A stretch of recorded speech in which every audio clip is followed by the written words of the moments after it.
Marcos capítulo 7. A tradição dos anciãos. E reuniram-se em volta dele os fariseus e alguns escribas que tinham vindo de Jerusalém.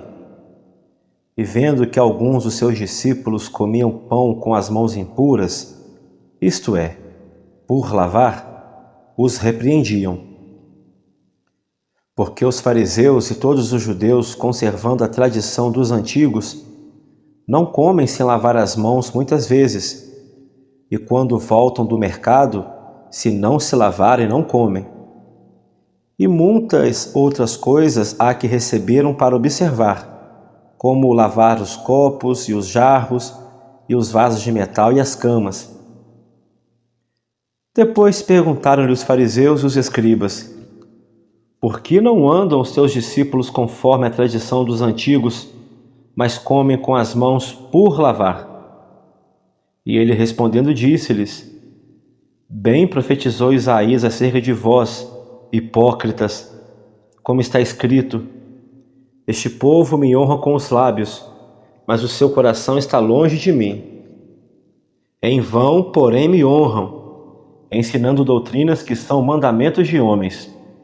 Por quê? Deixando o mandamento de Deus, retendes a tradição dos homens, como o lavar dos jarros e dos copos, e fazeis muitas outras coisas semelhantes a estas. E dizia-lhes: bem validais o mandamento de Deus para guardardes a vossa tradição.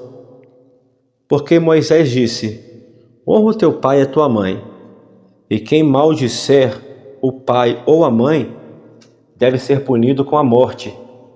Porém vós dizeis: se um homem disser ao pai ou à mãe: aquilo que poderias aproveitar de mim é corbã, isto é, oferta ao Senhor, nada mais lhe deixais fazer por seu pai ou por sua mãe, invalidando assim a palavra de Deus pela vossa tradição, que vós ordenastes, e muitas coisas outras fazeis semelhantes a estas. E chamando outra vez a multidão, disse-lhes: ouvi-me vós todos e compreendei. Nada há fora do homem que, entrando nele, o possa contaminar, mas o que sai dele, isso é o que contamina o homem. Se alguém tem ouvidos para ouvir, que ouça. E depois, quando deixou a multidão e entrou em casa, os seus discípulos o interrogaram acerca desta parábola, e ele disse-lhes: assim também vós estáis sem entendimento?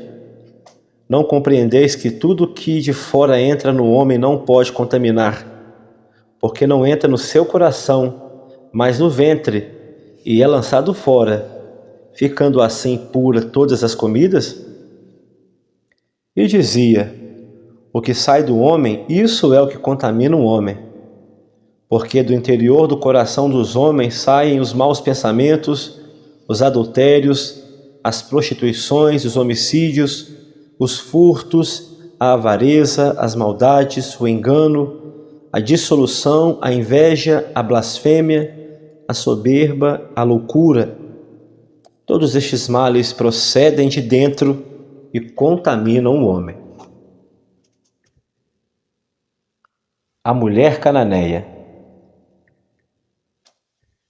E levantando-se dali, foi para os territórios de Tiro e de Sidom, e entrando numa casa queria que ninguém o soubesse, mas não pôde esconder-se, porque uma mulher cuja filha tinha um espírito imundo, ouvindo falar dele, foi e lançou-se aos seus pés.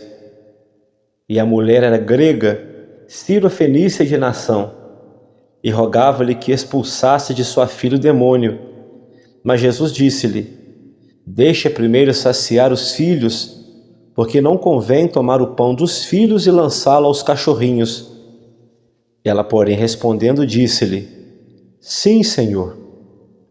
Mas também os cachorrinhos comem debaixo da mesa as migalhas dos filhos.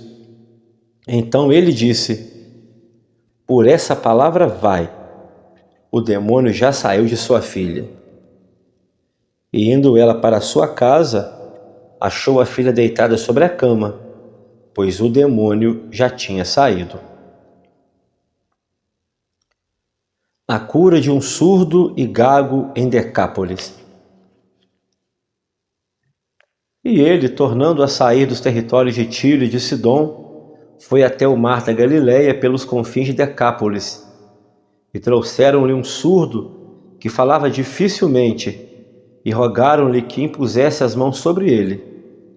E tirando-o à parte de entre a multidão, pôs-lhe os dedos nos ouvidos e, cuspindo, tocou-lhe na língua.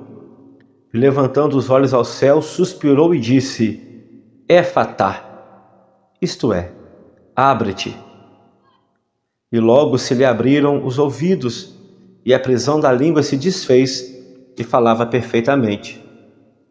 E ordenou-lhes que a ninguém o dissessem, mas quanto mais lhe o proibia, tanto mais o divulgavam.